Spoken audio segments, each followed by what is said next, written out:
ভাইয়েরা আমার, আজকে শুনবেন কিছু আলোচনা করব আপনাদের মাঝে, যাতে অসহায় মানুষগুলি আমাদের ব্যাকম্যানদের হাত থেকে বাঁচতে পারে। এই জন্য আজকে কিছু আলোচনা করব আপনাদের মাঝে। অবশ্যই কথাগুলি শুনবেন, ভালো লাগলে লাইক কমেন্ট শেয়ার করিবেন।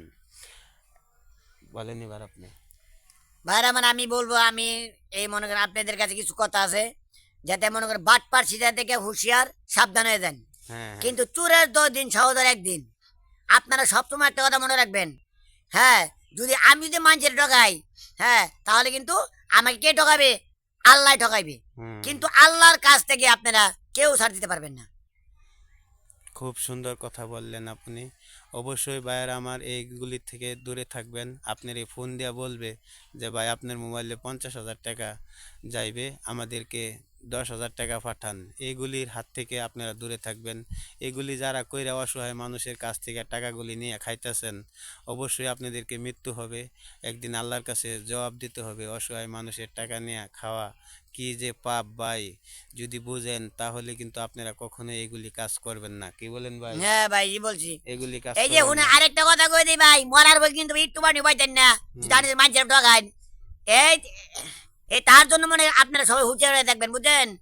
আর মা বোনেরা, আপনারা এত চালা করেন না যে, বুঝছেন? আপনি করে কিন্তু ঠকাইতে 2 মিনিট সময় লাগতো না। হুম। বুঝছেন? মিষ্টি মিষ্টি কথা কবে, হ্যালো আপা, আপনার মোবাইলে 50,000 টাকা গেছে, আপনি আমার 10,000 টাকা দেন। হ্যাঁ, এই 10,000 টাকার বিনিময়ে আপনার 40,000 টাকা পাবেন। হুম। লুবে পাপ পাবে মৃত্যু।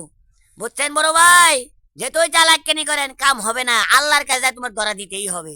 কিন্তু বেশি চালাক্কানি করলে মরার পরে একটু পানি উপাইবা না ভাই। হ্যাঁ, নিজে ঠকাই, এই যদি মানুষের ঠকাই তাহলে নিজেও ঠকবেন। হ্যাঁ, কাঠল খাইলাম গোপালপুর, গু খাইলাম বাড়ি। হ্যাঁ, এটাই হলো আমার বাড়ি। বুঝছেন বড় ভাই? খুব তাই হুঁশিয়ার সাবধান। খুব সুন্দর কথা বললেন তিনি। এইসব হাত থেকে সবাই দূরে থাকবেন, সবাই ভালো থাকবেন। যেন কেউ কাউকে ফোন দেয়া যখন বলবে ভাই টাকা পাঠান, তখন এইসবের হাতে আপনারা চলে যাবেন না। ধন্যবাদ সবাইকে। বলা হলো অনুরোধ করে, সবাই ভালো থাকুন, সুস্থ থাকুন, আবার দেখা হবে। ফেসবুক